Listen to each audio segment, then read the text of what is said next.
Welcome to my views and news, another video for you. Saturday's first video. Firstly, another round of talks is going to start between Tigray People's Liberation Front representatives and Ethiopian federal government representatives in Kenya. This time, the talks could be between military commanders as well.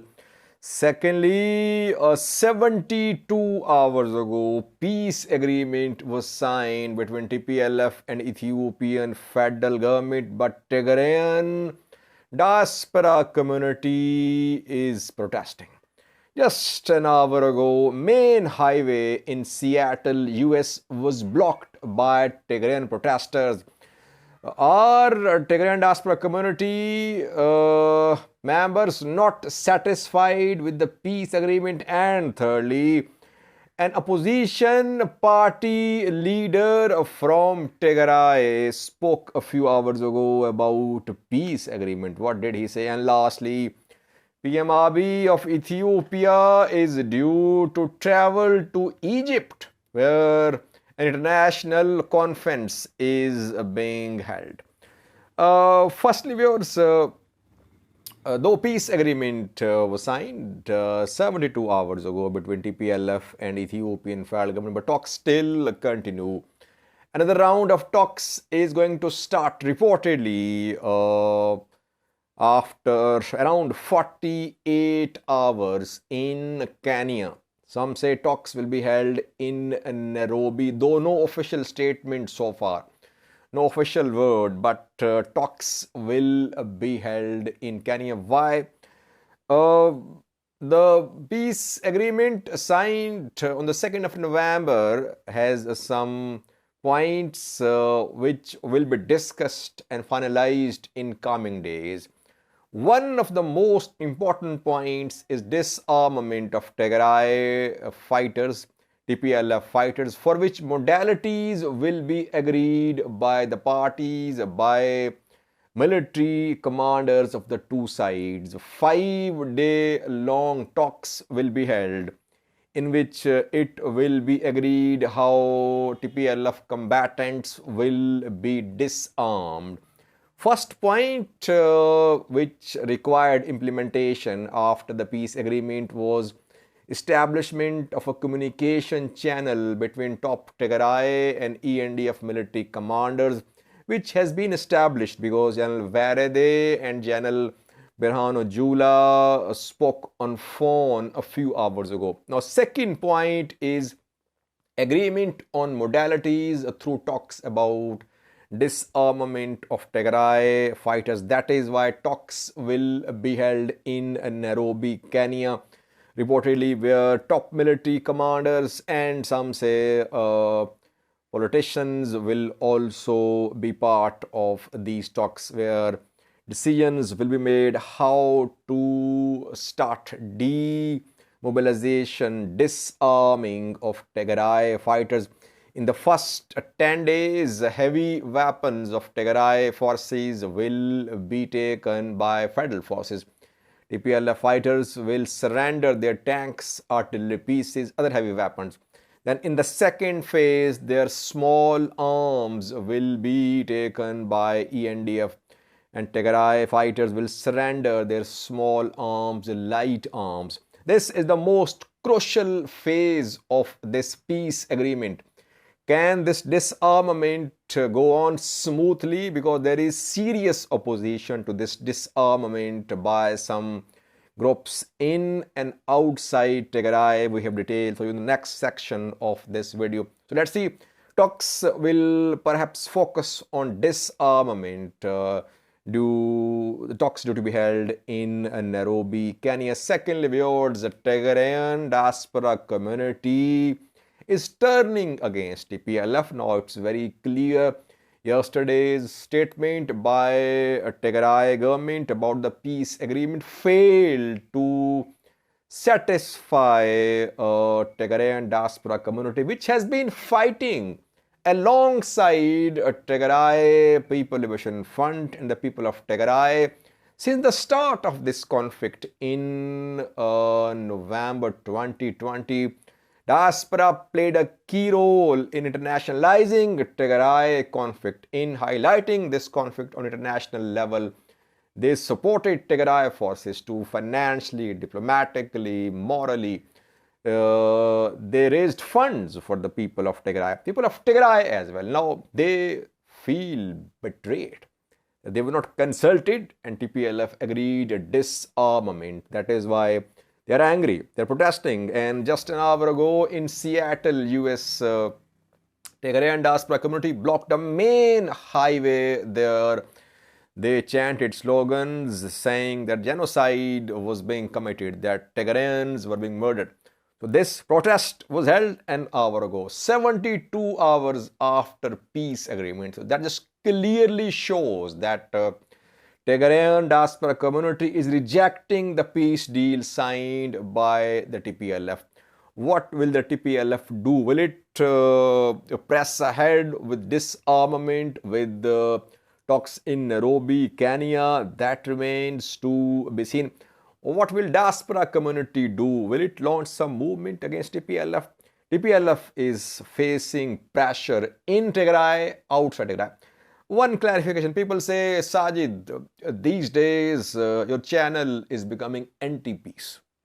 You have been calling for peace since the start of this conflict. Now, when peace agreement has been signed, you spoke against the agreement. Well, firstly, I believe in peace.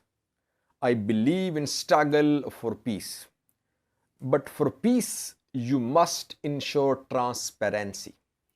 Peace based on lies is no peace. It will lead to instability. TPLF should take its people on board. Tigrayans, Tigray diaspora community, they should be taken on board by the TPLF. But yesterday's statement by TPLF lacked the substance, the most important issue, disarmament. TPLF worked with the support of diaspora and people of Tigray, opposition parties as well. Now it is taking solo flight. It is ensuring its own political survival. It did not consult other players. It should have consulted. At least it should consult now. It should try to calm the diaspora and the people of Tigray. We are not against peace. There is no solution to this conflict other than a political solution which was agreed by the parties. Now, this solution should be transparent. It shouldn't be some sort of underhand deal. It has been made public. Now, TPLF cannot hide anything. It should take its people into confidence. Thirdly, viewers, firstly, watch a clip from Seattle showing the protest an hour ago by Tigrayans who blocked a main road in Seattle, US. With the clip.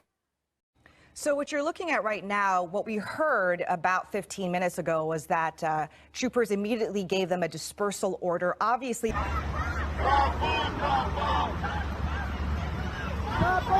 thirdly, words not only outside Tigray but also inside Tigray, TPLF is facing opposition. It signed the peace agreement, but opposition parties are now speaking out against TPLF. Kidane Amene is leader of Baytona party. Baytona is opposition party in Tigray, small party. Baytona, Salsivuyene, TIP, they've been calling for independence of Tigray. The Tigray should secede. And they've been putting pressure upon TPLF as well in recent months that the TPLF should work for independence of Tigray. Baytona party leader Kidane Amene lashed out at TPLF a few hours ago. He said that Tigray will be left with nothing after a month. Why? Because after a month, disarmament, within a month, disarmament of Tigray forces will be completed.